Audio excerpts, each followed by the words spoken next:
예, 오늘 우리가 함께 읽은 이 시편 37편은 누가 지은 시일까요, 여러분? 제가 지난주에 말씀드렸죠. 다윗이라고 대답하면 아주 높은 확률로 맞출 거라고.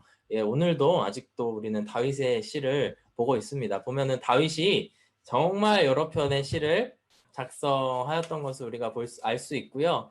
또 그로 말미암아 우리에게 많은 그런 시들을 남겨 주셨습니다.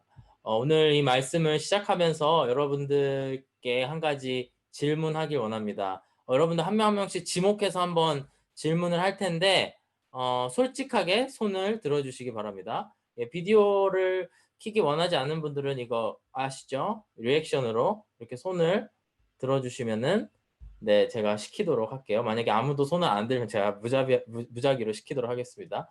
여러분 영화 좋아하실 텐데 히어로물 좋아하시는 분 한번 손들어 주세요. 예, 예은 사모님 저쪽에서 1등으로 들었는데 예, 제가 질문할게. 무슨 영화 좋아하냐고 물어볼 거니까 편하게 다시 한번 예, 히어로물 좋아하시는 분 손들어 주십시오. 아무도 없나요? 네, 예은 사모님 어떤 히어로물을 좋아하십니까? 배트맨 좋아한다. 어벤져스요. 어벤져스 좋아한다고 합니다.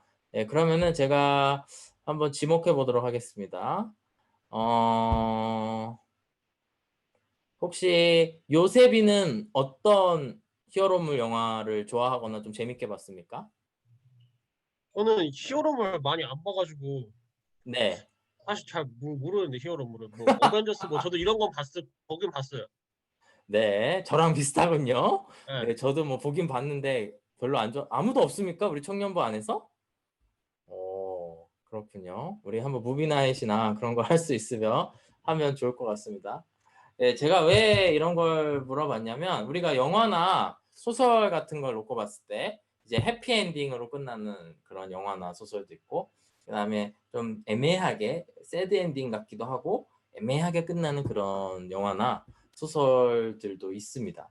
한국말로는 이제 그 해피엔딩 같은 경우에 착한 사람이 이제 성공을 하고 이기고 승리하고 그다음에 나쁜 사람이 패해서 뭐 망해서 때로는 뭐 죽거나 아니면 뭐 어떻게 돼서 뭐 감옥에 갇히거나 뭐 이런 경우들이 있죠. 그거를 권선징악이라고 사자성어로 이야기를 합니다. 착한 사람들이 잘 되고 또 나쁜 사람들의 벌 준다. 이런 뜻인데요.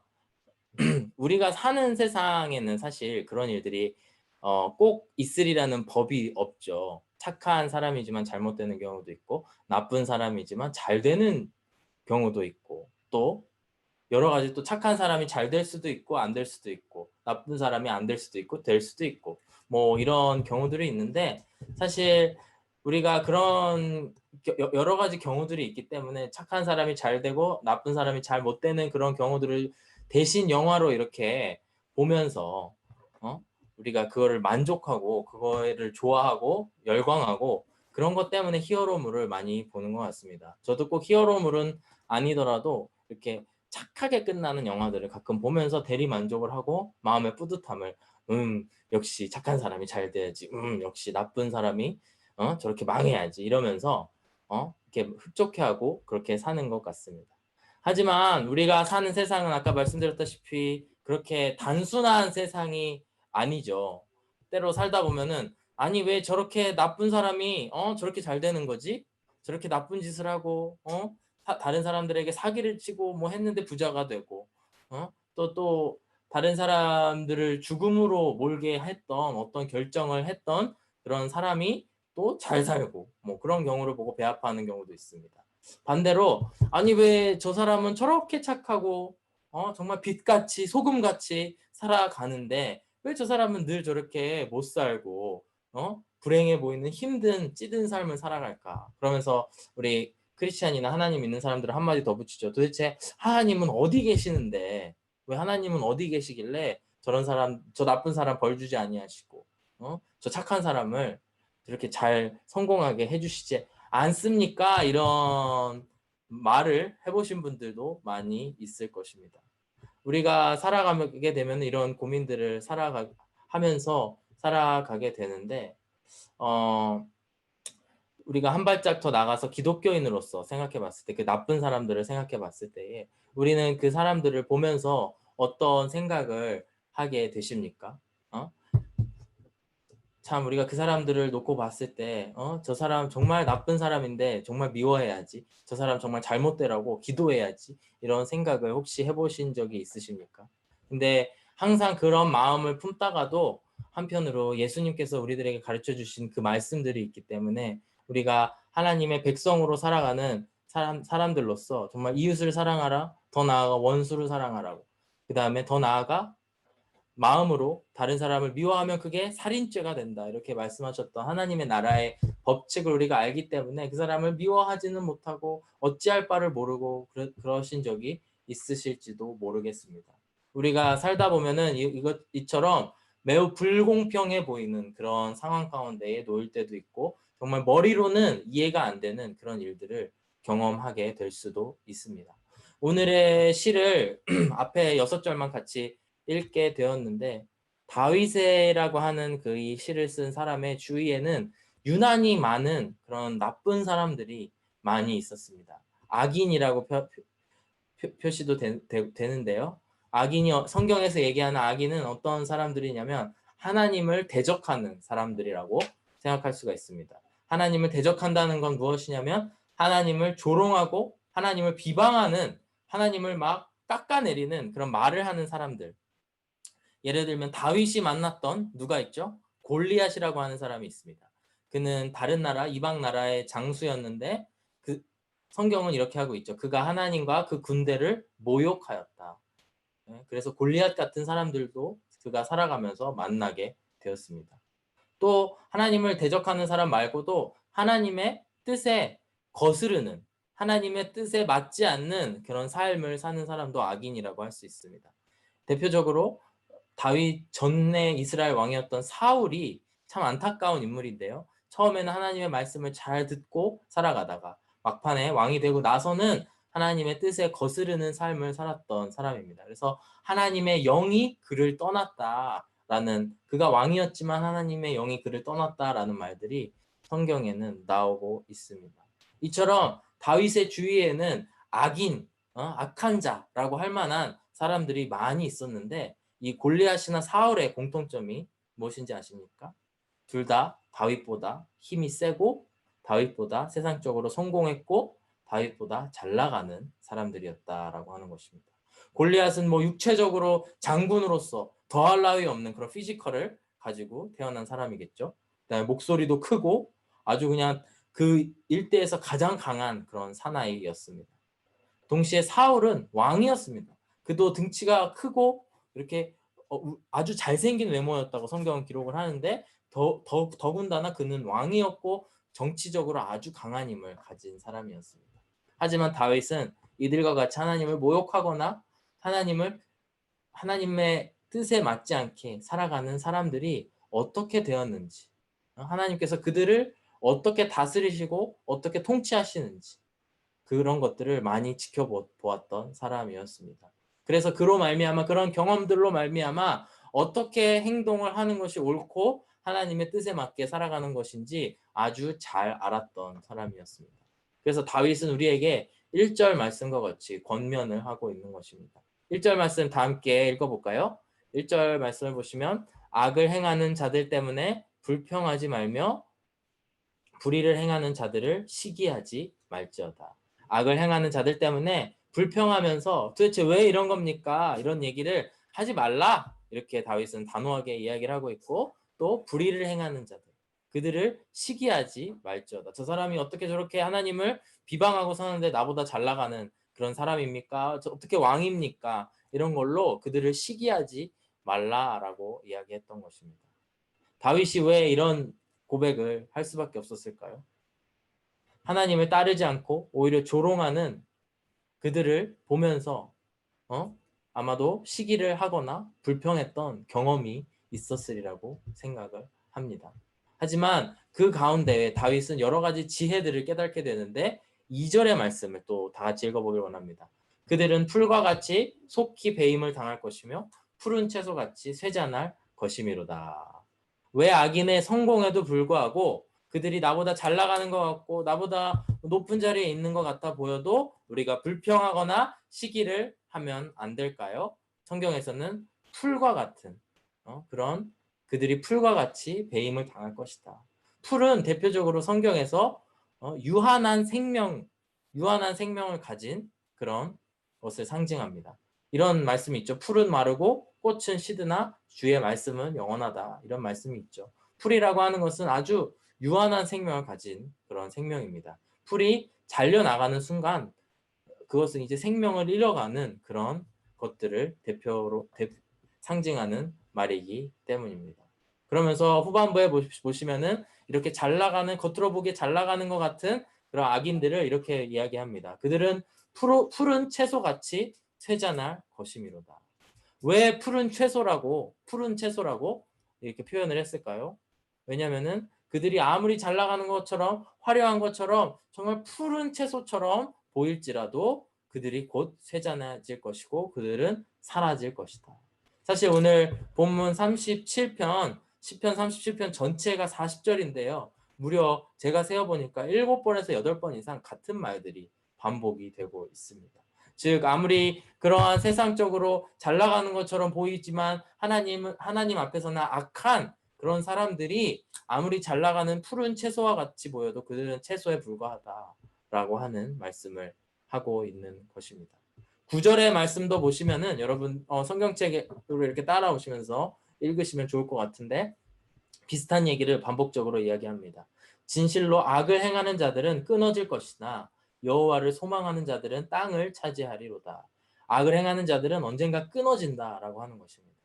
다윗이 수많은 악인을 보았을 때에 그런 모습들을 그들의 생명이 끊어지는 그런 일들을 보았다는 것이죠. 골리앗도 다윗의 그 돌에 맞아서 죽게 되었고 또 사울도 비참하게 전쟁 중에 사망하고 말았다는 것입니다. 20절 말씀을 보시면 악인들은 멸망하고 여호와의 원수들은 어린 양의 기름같이 타서 연기가 되어 없어지리로다. 이렇게 여호와의 원수로 살아가는 사람들은 기름이 타서 연기가 되어 없어지는 거 여러분 잘 아시죠? 캠핑 같은데 가면은 불이 확 없어지지 않습니까? 휘발유가 타 없어지는 그런 것들을 보신 적이 있을 겁니다. 불을 붙이는 순간 어찌나 빨리 불이 퍼져나가고 다 없어지는지 그 짧은 순간에 다 기름이 다 없어진다라고 하는 것입니다. 우리의 눈에는 당장 보이는 그 채소가 아주 푸르러 보이고 잘 맛있어 보이는 그런 풀일지 화려해 보이는 풀일지 몰라도 그것들이 제한된 삶을 가지고 곧 그 기름이 없어지듯이 다 없어진다라고 하는 것입니다.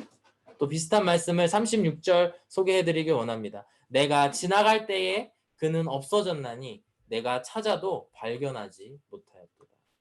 다윗은 하나님을 잘 의지했던 의인입니다. 그리고 늘 여호와 하나님의 도움으로 말미암아 전쟁에서 승리했던 그런 사람이었습니다. 근데 그가 전쟁에서 불리했어도 여호와께 목숨을 구원받기를 원해서 구원받고 승리를 얻었던 사람입니다. 전쟁에서 승리를 하고 아마도 그는 먼지 묻은 그 갑옷의 먼지를 탁탁 털면서 집으로 향해 갈 때에 그들이 없어졌나니 아무리 찾아도 발견하지 못하였다 이야기합니다. 즉 다 사라지고 없어졌다라고 하는 것입니다. 그렇기 때문에 다윗은 우리들에게 절대로 악인들의 그런 모습들을 보고 시기하거나 불평하지 말라라고 권면하고 또 하나님 앞에 그렇게 고백하고 있는 것입니다. 사랑하는 여러분, 우리가 살아가면서 너무 악인들의 성공을 묵상하는 것에 우리의 시선이 집중이 되다 보면은 우리들이 중요한 것들을 많이 잊어버리게 마련입니다. 여러분 살아가는 그 생활 속에서 얼마나 하나님 보시기에 저 사람은 하나님의 뜻에 거슬리는 것 같다라고 하는 사람이 많이 있겠습니까? 하지만 우리가 그 유한한 것들에 집중하지 말고 우리의 진정한 소망 되시는 하나님만 의지하고 나아가시는 저와 여러분들이 되었으면 좋겠습니다. 그렇다면 오늘 3절과 4절 말씀을 함께 보기를 원하는데요. 여기서 더 나아가서 단순히 우리가 불평 불만을 안 하고 시기를 안 하는 것을 넘어서서 우리가 해야 될 것은 무엇인가? 나라는 사람이 큰 유리병이라고 가정을 한다면 내 안에 불평, 불만, 시기로 가득 찼었던 것을 하나하나씩 빼내었더라면 이제는 우리가 그것을 무엇으로 채울 것인가? 나의 마음을 무엇으로 채울 것인가에 대한 답이 3절과 4절 말씀에 나와 있습니다. 3절 말씀을 보시면 여호와를 의뢰하고 선을 행하라.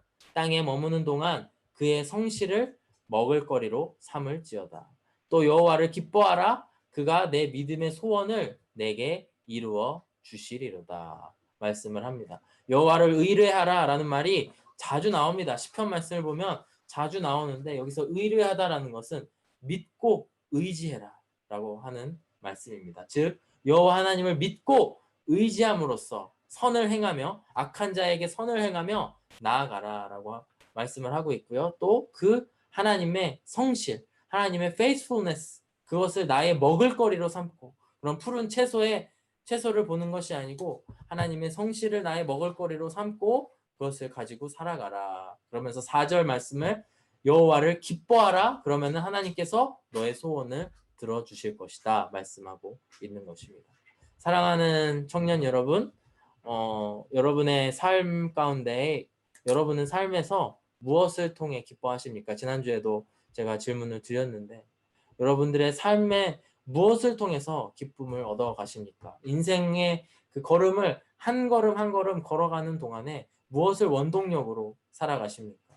돈을 쫓아가십니까? 아니면은 여자를 쫓아가십니까? 남자를 쫓아가십니까? 아니면은 한순간의 쾌락을 위해서 오늘만 편하게 살자. 그런 마음으로 살아가십니까? 우리가 그런 것들이 모두 유한한 그런 푸른 채소와 같다는 것을 깨닫는 순간 우리는 다시 한번 하나님 앞에 무릎 꿇을 수 있고 하나님을 의지하고 하나님을 의뢰하면서 나아갈 수 있다라고 하는 것입니다. 여호와 하나님의 외에 다른 것을 추구하는 순간 우리도 악인이 될 수 있습니다. 그래서 휘발유가 사라지듯이 사라질 수도 있다라고 하는 것입니다.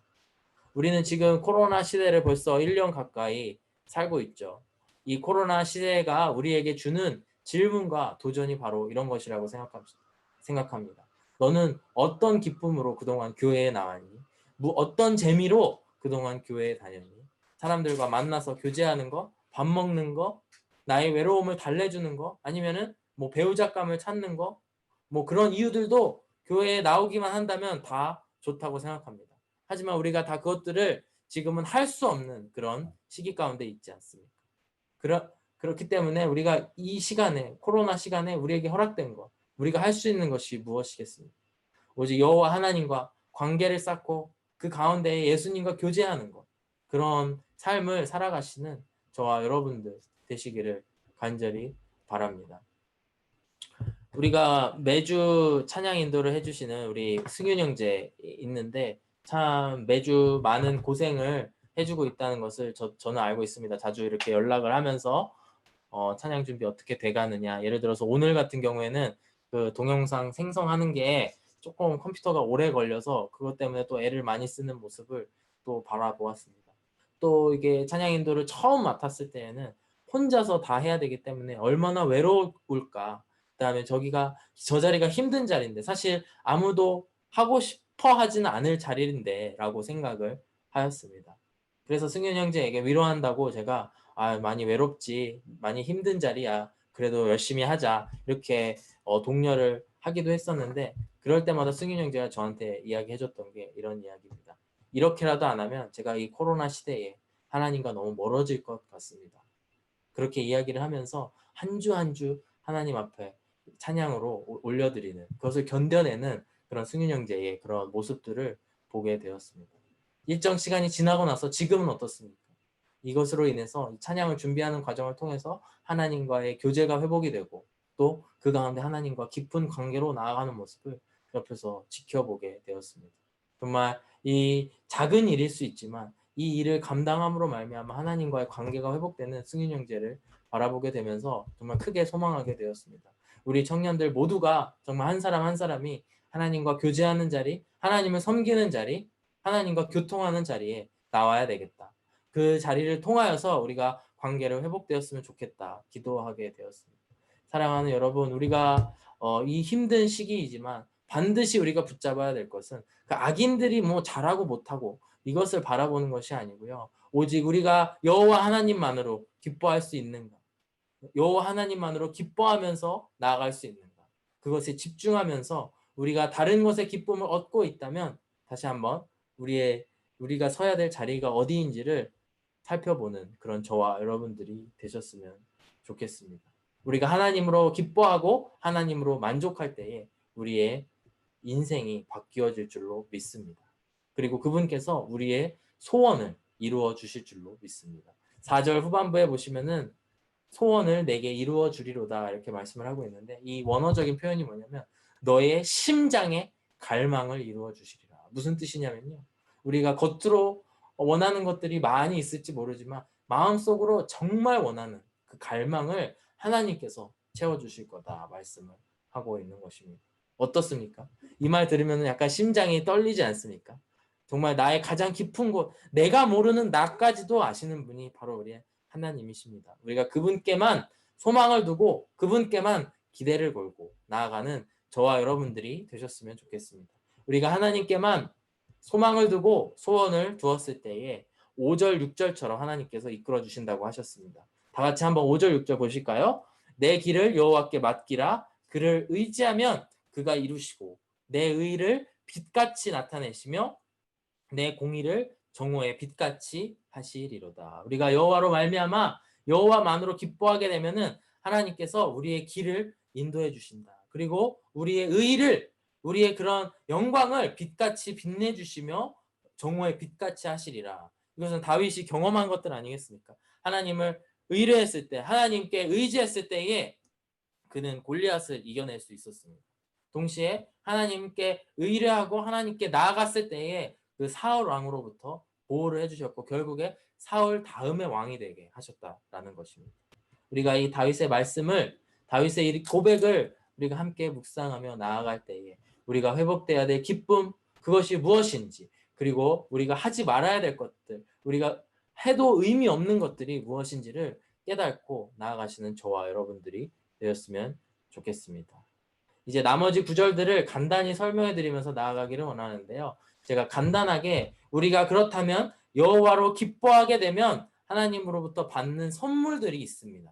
우리가 하나님으로부터 무엇을 얻을 수 있는지 한 몇 구절을 이렇게 살펴보시면서 정리를 하고 말씀을 마무리하려고 합니다. 우리가 여호와를 기뻐할 때에 하나님은 그 기뻐하는 자들에게 첫 번째 온유한 성품을 주신다라고 하는 것입니다. 11절 혹시 피고 계시면 함께 읽겠습니다. 그러나 온유한 자들은 땅을 차지하며 풍성한 화평으로 즐거워하리로다. 우리에게 온유한 성품을 주신다라고 하는 것입니다. 그 온유한 성품을 받을 수 있는 그 근거는 뭐냐면 하나님을 우리가 기뻐할 때에 우리 안에 평화가, 화평이 넘쳐나고 그것으로 즐거워한다라고 하는 것입니다. 사랑하는 여러분, 우리가 하나님을 믿고 예수님을 믿고 영원한 생명을, 구원을 받았을 때에 세상이 줄 수 없는 평화, 세상이 줄 수 없는 기쁨을 우리에게 주실 줄로 믿습니다. 날마다 그것들을 경험하는 저와 여러분들이 되었으면 좋겠고요. 그렇게 되면 우리 안에 온유한 성품이 나타나게 된다라고 하는 것입니다. 갈라디아서 5장 22절 말씀을 보시면은 성령의 9가지 열매가 나옵니다. 오직 성령의 열매는 사랑과 희락과 화평과 오래 참음과 자비와 양성과 충성, 온유와 절제니 이 같은 것을 금지할 법이 없느니라. 신약에서도 우리가 성령님을 모시고 구원을 받고 우리가 성전이 되었을 때에 우리에게 화평을 주시고 또 우리에게 온유한 성품을 주신다라고 말씀을 했습니다.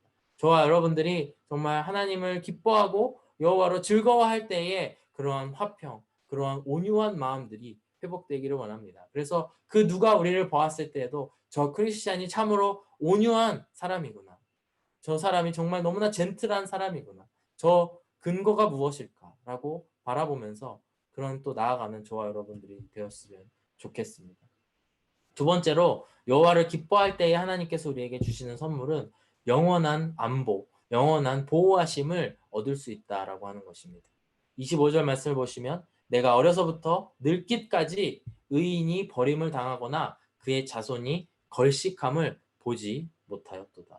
다윗의 고백입니다. 어려서부터 늙을 때까지 의인, 즉 하나님을 잘 믿고 하나님을 의뢰하는 사람들이 버림을 받거나 그 자녀들이 자손들이 걸식 밥을 못 먹거나 하는 거죠. 걸식한 것을 보지 못하였도다.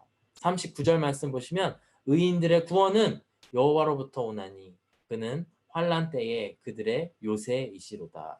하나님께서 우리의 요새가 되어 주셔서 우리를 지켜 주신다라고 하는 것입니다. 우리가 여호와를 기뻐할 때에 그러한 하나님께서 우리를 어떻게 보호해 주시는지를 알 수 있다라고 하는 것입니다. 우리가 또 하나님의 보호하심을 느낄 때에 우리의 기쁨은 더욱더 커지게 되는 줄로 믿습니다. 이러한 아름다운 영적인 사이클을 경험하시는 또 저와 여러분들이 되셨으면 좋겠고요. 마지막 세 번째로 우리가 여호와를 기뻐할 때에 하나님께서 주시는 선물은 심판을 당하지 아니하고 또 악인들이 심판을 당하는 것을 보는 특권을 주신다라고 34절 말씀에서 이야기합니다. 여호와를 바라고 그의 도를 지키라. 여호와를 바란다라는 것이 그를 바라고 그에게 소망을 두고 하나님을 기뻐한다라는 의미입니다. 여호와를 바라고 그의 도를 지키라. 그리하면 내가 땅을 차지하게 하실 것이라. 악인이 끊어질 때에 내가 똑똑히 보리로다. 다윗의 엄청난 고백이죠. 다윗이 골리앗도 무너지고 사울도 무너지는 것을 보았습니다. 푸른 채소였지만 그 푸른 채소가 다 말라서 다 없어지는 그런 모습들을 보았다라는 것입니다. 우리가 하나님의 편에 설 때에 영원한 생명을 얻을 수 있습니다. 그리고 영원한 심판, 그 심판대 앞에서 우리가 벗어날 수 있는 줄로 믿습니다. 물론 우리의 특권이라고 한다면 우리가 하나님 믿지 않는 자들에게 하나님의 말씀을 전하고 예수님을 영접하게 해주신다. 영접하게 만들 수 있다. 살 수 있다라는 것인데 우리가 마지막 심판의 때가 지나고 나서는 우리는 심판대에 서지 아니하고 하나님 곁에 하나님과 함께 설 수 있는 특권을 주신다라고 하는 것입니다. 사랑하는 여러분, 오직 하나님만으로 기뻐하시기를 간절히 바랍니다. 그래서 온유함으로 정말 그 만족함으로 화평함으로 나아갈 수 있는 저와 여러분들이 되었으면 좋겠습니다. 찬양을 한 곡 찬양 가사를 소개해드리고 말씀을 마무리하려고 합니다. 제가 유스 때부터 많이 불렀고 우리 교회에서도 많이 불렀던 찬양인데 주님 한 분만으로 나는 만족해라는 찬양입니다. 주님 한 분만으로 나는 만족해. 나의 모든 것 대신 주님 찬양해. 나의 영원한 생명 대신 예수님 목소리 높여 찬양해. 주님의 크신 사랑 찬양해. 나의 힘과 능력이 되신 주. 나의 모든 삶 변화되었네. 크신 주의 사랑 찬양해. 유난히 저의 눈길을 끌었던 이 가사, 제가 이 노래를 하루 종일이라도 흥얼거릴 수 있거든요. 실제로 오늘 또 이 말씀을 준비하면서 많이 흥얼거리게 되었는데 마지막 구절이 저의 눈에 유난히 이렇게 띄더라고요. 나의 모든 삶 변화되었네. 크신 주의 사랑 찬양해. 사랑하는 여러분, 우리들이 그 변화를 경험하기를 간절히 바랍니다. 이 코로나의 시기에 사람들은 예수님으로부터 멀어지고 교회로부터 멀어지고 그런 삶을 살아간다 할지라도 우리 이 자리에 계신 청년들 한 분 한 분 정말 우리들의 삶이 더욱더 변화되어서 정말 그 하나님의 기쁨, 예전에 불평과 불만, 시기에 가득했던 나였더라면 이제는 하나님 아버지 제 마음을 하나님의 기쁨으로 채워 주시옵소서. 나의 삶을 변화시켜 주시옵소서. 그리고 나의 삶 변화되었네 고백할 수 있는 저와 여러분들이 되시기를 간절히 바라고 축복합니다. 이 시간 함께 기도하겠습니다. 사랑이 많으신 하나님 아버지 감사합니다. 또 우리를 사랑해 주신 하나님 아버지 감사합니다. 주님, 우리가 다시 한번 하나님의 기쁨을 우리들 마음속에 회복하기를 원합니다.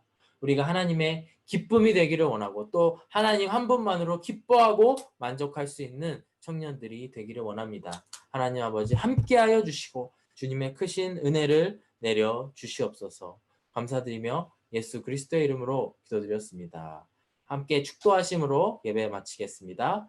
이제는 우리 주 예수 그리스도의 크신 은혜와 하나님 아버지의 크신 사랑과 성령님의 감화 감동 교통하심이 이제 하나님의 기쁨이 되기로 고백하고 또 하나님만으로 만족하면서 살기로 결단한 청년들 머리 위에 이제로부터 영원토록 함께 하시기를 간절히 축원하옵나이다. 아멘.